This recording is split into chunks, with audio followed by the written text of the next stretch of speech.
अजून एक प्रश्न होता की देव करामायलाच कणाला अंघोलीला जाते. याचं कारण असं आहे, पार्वती तीच मालसा आणि बानुबाई तीच गंगा. कारण देवाची जटूंशी ती बाहेर पडलेली असते गंगा, आणि तीच करामाई.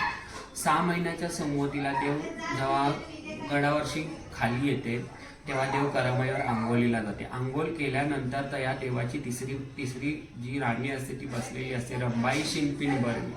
ती देवाला शेला घेऊन बसलेली असते. का? 6 महिन्याची ती वाट देखत असते.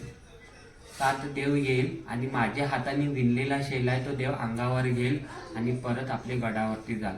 गडावरती जाता जाता गडाच्या पायाखाली जानाईबाई बहीण आहे त्याची, त्या बहिणीकडून विसावा घेते.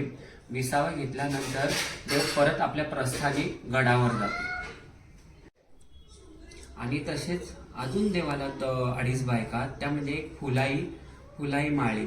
ती देवाला देव जेव्हा रंभाईकडून जाते शेला घेऊन, त्याच एक मालनीचा देऊळ आहे तिकडे. देव तिच्या हाताने फूल विणलेला असते, हार विणलेला असते, तो गळ्यात घालून तो पुढे सरकते. पुढे सरकल्यानंतर देवाची चांदाई बायको आहे. अजून चांदाई ही बागवानाची मुलगी, ती पण देवाची बायको. आणि अर्धी बायको म्हणून देवाने स्वीकार केले ती म्हणजे मुरली.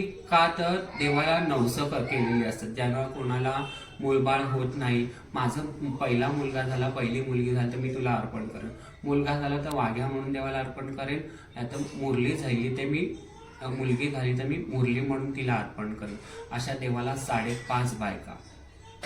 गडावर गेल्यानंतर त्या पगार, देवाचा जो पगारी असते बसलेला, त्या तो पगार, जेणेकरून देवाचे खांदेकरी असतात, ज्यांनी पालखीला खांद दिले, गावकरी असतात, खांदेकरी असतात, धनगर अशी लोक असतात.